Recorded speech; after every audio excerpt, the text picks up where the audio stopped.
پھر کہنے لگیں کہ اچھا ٹھیک ہے جاؤ، لیکن جلدی واپس آنا، دوست کے گھر پر رحمت بن کر جانا، یہ نہ ہو کہ زحمت بن کر واپس آ جاؤ۔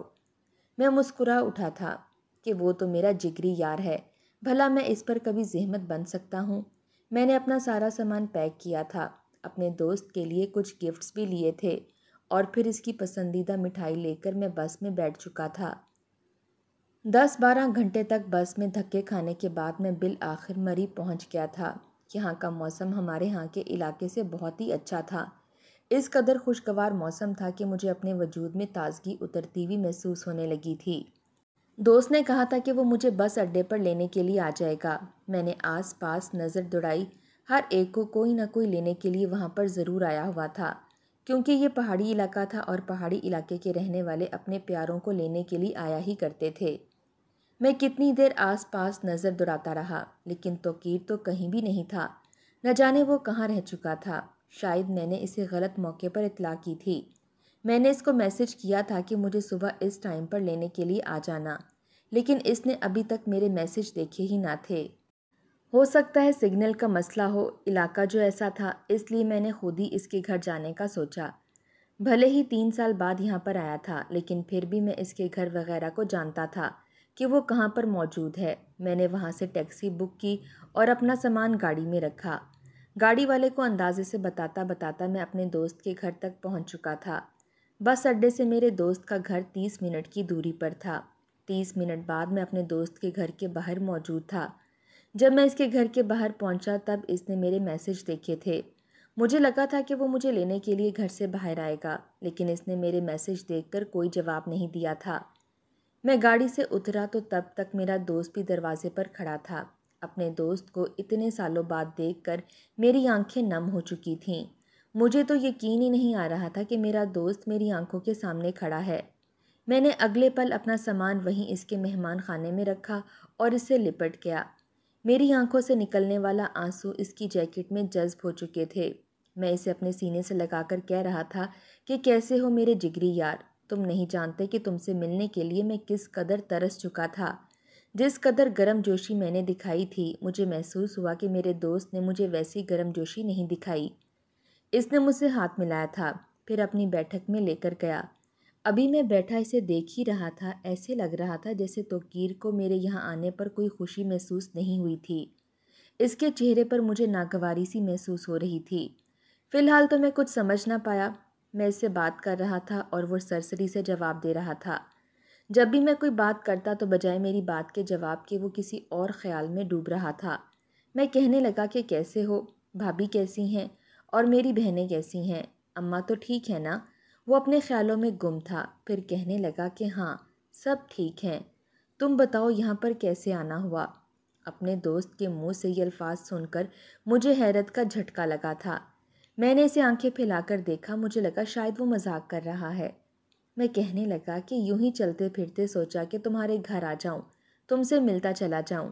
اس بات پر ایک مرتبہ پھر اس نے سر اٹھا کر مجھے دیکھا تھا، پھر ذرا سا گلا کھنکار کر کہنے لگا کہ اچھا چلو اچھا ہے، ویسے بھی مری صحتی علاقہ ہے، یہاں پر تم گھوم پھر لو گے تو ذرا تازہ دم محسوس کرو گے۔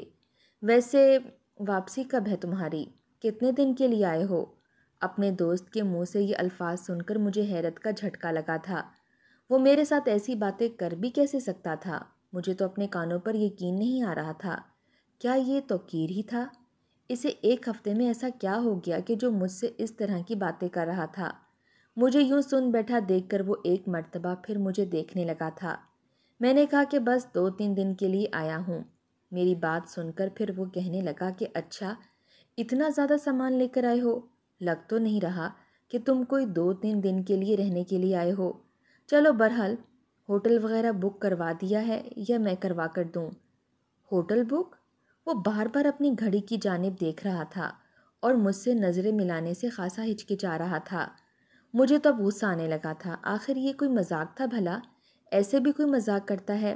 میں اس کے گھر صرف اور صرف اس کے کہنے پر آیا ہوں، اس کے گھر رکنے والا تھا، پھر یہ مجھ سے اس طرح کی باتیں کیوں کر رہا ہے؟ تبھی وہ اٹھا اور وہاں سے چلا گیا۔ کچھ دیر بعد جب وہاں پر آیا تو اس کے ہاتھ میں چائے کی پیالی تھی۔ نہ جانے وہ یہ چائے کی پیالی کیسے لے آیا تھا۔ ابھی میں بیٹھا چائے کے 2 گھونٹ بھر ہی رہا تھا کہ وہ کہنے لگا کہ ہاں بھائی، چائے پی کر رکو گے یا پھر چلے جاؤ گے؟ اگر تم رک جاتے تھوڑی دیر تو مجھے اچھا لگتا، رات کا کھانا میرے ساتھ ہی کھا لینا۔ اپنے دوست کا لہجہ اس قدر بدلا ہوا دیکھ کر تو جیسے میری آنکھوں میں نفرت سی اترنے لگی تھی۔ بے عزتی پر بے عزتی وہ میری کرتا جا رہا تھا اور میں بغیرتوں کی طرح بیٹھا اس کی ہر بے عزتی کو چپ چاپ سہتا چلا جا رہا تھا۔ میں نے وہ چائے کا کپ وہیں ٹیبل پر پٹخا تھا۔ میں کہنے لگا کہ نہیں، بہت شکریہ، میں واپس جاتا ہوں، مجھے مری گھومنا نہیں ہے۔ میں نے وہیں سے اپنا سامان اس کی بیٹھک سے اٹھایا تھا۔ مجھے لگا تھا کہ اگر وہ مذاق بھی کر رہا ہے تو میرے یوں سیریس ہونے پر وہ میرے پاس آئے گا، مجھے منائے گا، ہمیشہ کی طرح مجھے پیچھے سے منع کرے گا اور پھر ہنس کر کہے گا کہ ارے یار، میں تو مذاق کر رہا تھا، تم تو سیریس ہی ہو گئے، یہاں سے باہر نکل کر تو دکھاؤ، تمہاری ٹانگیں توڑ دوں گا۔ لیکن اس نے ایسا کچھ بھی نہیں کہا تھا۔ یہاں تک کہ میں اس کے گھر سے باہر نکل کر آیا تو اس نے مجھے آخری مرتبہ الوداع بھی نہیں کہا تھا۔ میں جس گاڑی میں یہاں پر آیا تھا اسی گاڑی میں بیٹھ کر اس کے گھر سے چلا آیا تھا۔ دل میں ایک عجیب سی بے چینی ہو رہی تھی، غصہ بھی آ رہا تھا اور نفرت بھی محسوس ہو رہی تھی۔ آخر کوئی ایسا کیسے کرتا ہے؟ جب تک میں بس اڈے پر موجود رہا دل میں یہی خواہش آتی رہی کہ کاش میرا دوست ابھی مجھے لے جائے۔ ارے یار، میں تو تیرے ساتھ صرف ایک پرینک کر رہا تھا، تو سیریس ہو گیا۔ لیکن بس اڈے پر بس آ چکی تھی جو مجھے واپس بہاولپور لے کر جانے والی تھی، لیکن میرے دوست کا میسج نہیں آیا تھا۔ میری آنکھوں میں آنسو سے اترنے لگے تھے۔ صرف یہی میرا ایک دوست تھا جسے میں نے اپنی جان سے بڑھ کر مانا تھا، اس سے پیار کیا تھا، اس سے محبت کی تھی، لیکن کبھی بھی میں نے اس کے ساتھ غلط رویہ نہیں رکھا تھا۔ پھر یہ میرے ساتھ ایسا کیوں کر رہا تھا؟ ہاں، اتنے سالوں بعد اس سے ملنے آیا تھا اور ہو سکتا ہے کہ اس کی یہاں پر اچھے لوگوں سے دوستی ہو گئی ہو۔ وہ تو مجھ سے بھی زیادہ اچھی پوسٹ پر فائز تھا، شاید اسی وجہ سے اب مجھ غریب سے اس کا کوئی تعلق نہیں رہا تھا۔ یہ سب کچھ سوچتے سوچتے میرا دماغ پھٹنے لگا تھا۔ جن قدموں پر میں آیا تھا اسی قدموں پر واپس چلا آیا۔ اگر میں چاہتا تو وہاں پر رک کر کچھ دنوں کے لیے انجوائے کر سکتا تھا، گھوم پھر سکتا تھا، لیکن میرا دل تو گویا مری سے ہی اچاٹ ہو گیا۔ میں واپس اپنے گھر آ چکا تھا۔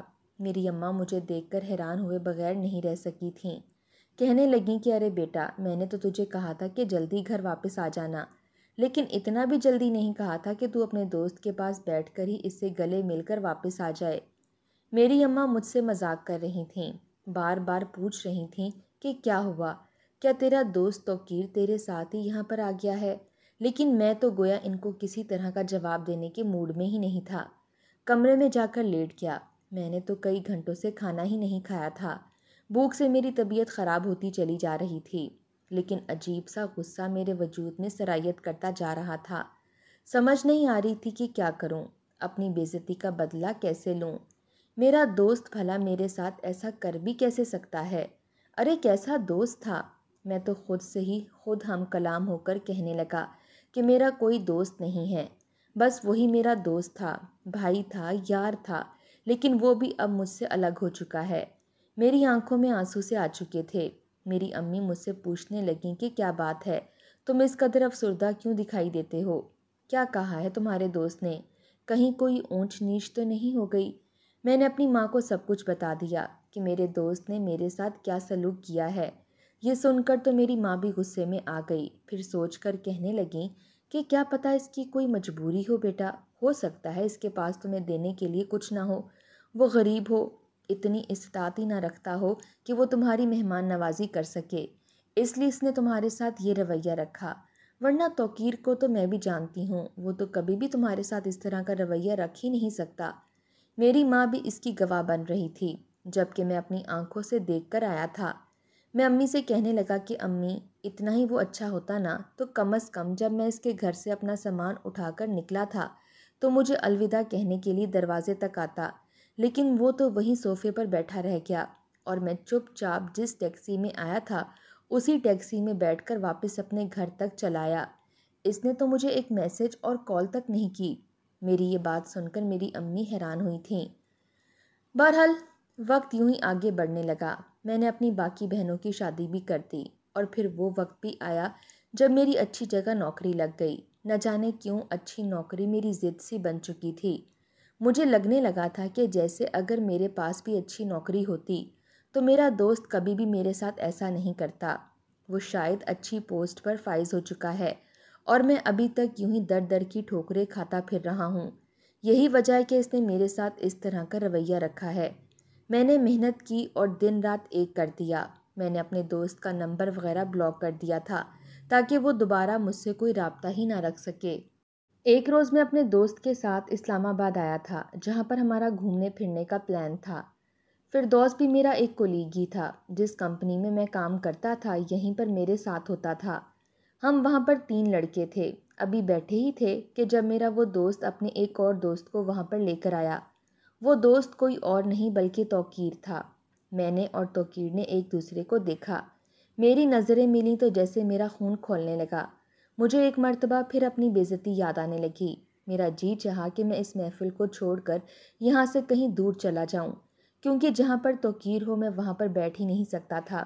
اس نے میری بے عزتی کی تھی، میری دوستی کی توہین کی تھی، لیکن اس سے پہلے کہ میں وہاں سے اٹھتا توقیر میرے گلے لگ چکا تھا۔ میرے کانوں کے پاس سرگوشی کر کے کہنے لگا کہ کچھ بھی مت کرنا دوست، دوستوں میں دوستی کا بھرم رکھنا۔ جو بھی بات ہے میں تمہیں اکیلے میں بتاؤں گا، خدا را سب کے سامنے کسی بھی طرح کا رد عمل ظاہر مت کرنا۔ میں نے خاموشی اختیار کی تھی۔ کتنی ہی دیر سب دوست مل کر بیٹھے باتیں کرتے رہے، لیکن میں بالکل بدمزہ ہو چکا تھا۔ دھیرے دھیرے بہت سی جگہ گھوم کر جب سب اپنے اپنے کمروں میں جا کر سونے لگے تب توقیر اور میں ہی پیچھے بچے تھے۔